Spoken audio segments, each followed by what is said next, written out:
Bonjour à toutes et à tous, voici sous format vidéo le cours de sémiologie néphrologique que nous avons fait avec le docteur Aglaé et le docteur Susan.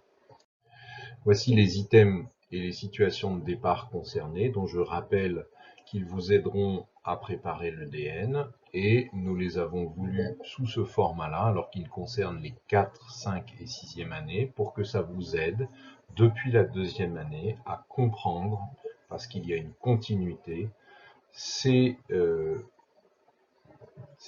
cours qui seront dispensés en 2e cycle. Donc vous voyez qu'il y a œdème, protéinurie, augmentation de la créatinémie, insuffisance rénale, syndrome œdémateux, hématurie, néphropathie glomérulaire vasculaire, interstitielle chronique, la néphropathie du lupus et des vascularites que l'on fera l'année prochaine, néphropathie diabétique et atteinte rénale du myélome. Alors, qu'est-ce que la maladie rénale ? La maladie rénale, c'est une atteinte donc des deux reins qui se manifeste soit par une albuminurie, soit par une protéinurie, soit par une hématurie, et de causes qui ne soient pas urologiques, et là je vous demande de vous rapporter au cours fait par les urologues, soit et ou une leucocyturie ou une anomalie morphologique du rein, par exemple en échographie, un rein à fer à cheval ou un rein unique ou d'autres anomalies de ce type-là.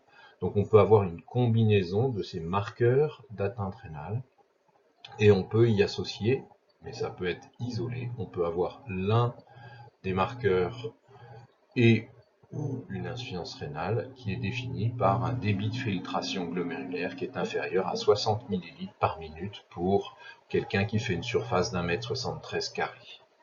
Ça peut être aigu, c'est-à-dire ces manifestations ont moins de 3 mois, ou chronique, ces manifestations ont plus de 3 mois, et lorsque l'on tombe devant ce problème, un des problèmes de l'atteinte rénale ou de l'insuffisance rénale, et ou, je dirais, eh bien, un des problèmes va être de savoir, rétrospectivement, si ça fait plus de 3 mois ou moins de 3 mois, et on va vous expliquer comment on fait pour essayer de définir et de trouver s'il s'agit d'une histoire chronique ou aiguë. Alors, d'où est-ce que ça vient ? Eh bien, voici les principales structures qui sont atteintes, le glomérule, les vaisseaux, le tubule et l'interstitium. Et ça peut être aigu, certaines formes sont aiguës, comme les néphropathies tubulaires aiguës ou interstitielles aiguës, et on peut avoir des formes aiguës ou chroniques, par exemple dans les maladies vasculaires ou dans les maladies glomérulaires. Chacune va avoir des caractéristiques biologiques particulières, et souvent c'est la maladie qui est derrière qui va elle aussi apporter des caractéristiques en termes de marqueurs et en termes d'insuffisance rénale.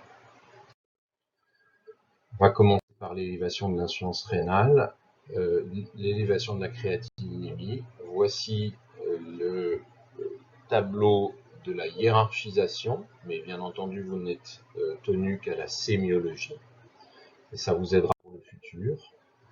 Et voici les objectifs de l'insuffisance rénale. Alors, l'élévation de la créatinémie est un élément très utile pour avoir une idée du fonctionnement du rein. Cette créatinine, c'est un produit de la masse musculaire. Bien entendu, donc, plus un individu a une masse musculaire élevée, plus il va produire de créatinine. Et l'élévation de la créatininémie, donc dans son dosage dans le sang, est liée de façon inversement proportionnelle au débit de filtration glomérulaire. Autrement dit, une mamie comme celle de gauche, avec une créatininémie à 100 micromoles, va avoir un fonctionnement rénal en termes de débit de filtration glomérulaire bien moins bon que ce jeune homme qui est très musclé et qui doit produire beaucoup de créatine. Mais il y a un certain nombre d'imperfections dans ce marqueur en tant que marqueur de la fonction rénale. Alors, on va estimer ce débit de filtration glomérulaire à partir de la créatinine émise et à partir des mesures anthropométriques, l'âge, le sexe et l'ethnie. Le marqueur le meilleur, c'est le CKD-EPI et c'est celui qu'on utilise maintenant de façon importante.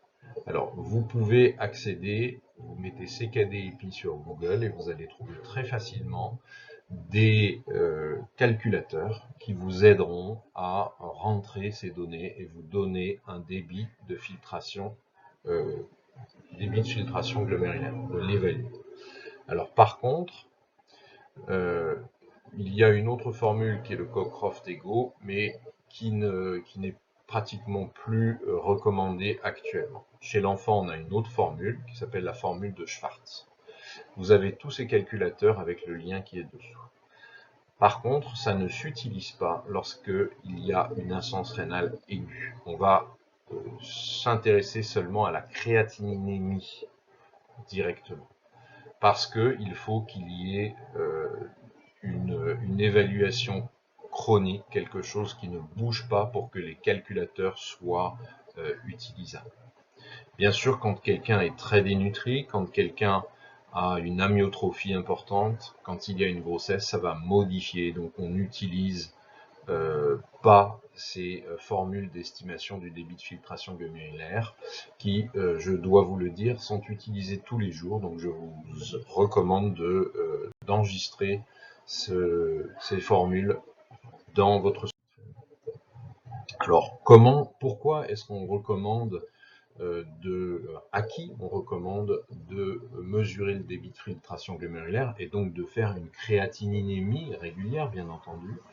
C'est toutes les personnes qui ont une anomalie de l'arbre urinaire, qui ont un diabète, qui ont une hypertension artérielle, qu'elle soit traitée ou non, qui ont un âge de plus de 60 ans parce qu'il y a une augmentation du risque d'insuffisance rénale, tous ceux qui sont obèses, tous ceux qui ont des maladies familiales rénales, tous ceux qui ont une affection urologique, quelle qu'elle soit, ceux qui ont une maladie auto-immune ou une maladie de système, et vous verrez l'année prochaine, on va en parler d'un certain nombre, tous ceux qui ont une insuffisance cardiaque, qui ont une maladie vasculaire athéromateuse, des facteurs de risque cardiovasculaire, ceux qui ont des antécédents d'insuffisance rénale aiguë, qui ont été exposés professionnellement à un certain nombre de toxiques, notamment de métaux toxiques, tous ceux qui ont eu des traitements néphrotoxiques antérieurs, il y en a beaucoup, par exemple les anti-inflammatoires, les produits de contraste iodé. Avant un scanner injecté, on fait toujours une créatininémie avec un calcul du débit de filtration glomérulaire,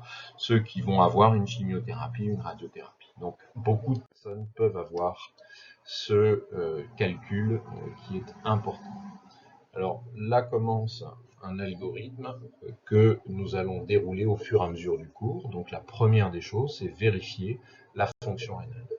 La deuxième des choses, c'est de vérifier y a-t-il des urgences. Alors il y a un certain nombre d'urgences quand il y a une élévation de la créatininémie. La première, c'est l'hyperkaliémie menaçante. Donc ce potassium est souvent élevé au-delà de 5,5 millimoles par litre. On fait toujours un ECG pour voir s'il y a des anomalies de cet électrocardiogramme. La deuxième, c'est l'acidose métabolique avec un pH qui est inférieur à 7,20 et il y a une baisse des bicarbonates plasmatiques. Le troisième, c'est l'œdème aigu du poumon, donc une insuffisance cardiaque gauche sévère à cause d'une surcharge hydrosodée d'origine rénale que le cœur n'arrive pas à éliminer. La quatrième, c'est l'anurie, parce que l'on sait qu'on va rapidement aller en dialyse et il faut éliminer rapidement certaines anomalies, notamment urologiques, une obstruction dont nous allons parler juste après. Et enfin, c'est l'état de choc, donc une tension artérielle basse, qui va emmener à une insuffisance rénale quand il y a une gravité de cet état de choc. Il n'a pas été récupéré rapidement. Donc on va pouvoir savoir s'il y a des conséquences de gravité grâce à cette fonction rénale. Les conséquences non urgentes, c'est l'anémie normocytaire régénérative, parce qu'il manque d'érythropoïétine fabriquée par le rein, une dénutrition, une hypocalcémie, des troubles minéraux osseux, notamment une hyperparathyroïdie secondaire et une hyperphosphatémie, des hémorragies digestives, une hyperuricémie, une hypertrophie ventriculaire gauche qui est secondaire à une hypertension artérielle à cause de l'insuffisance rénale, des calcifications vasculaires et des infections nosologiques.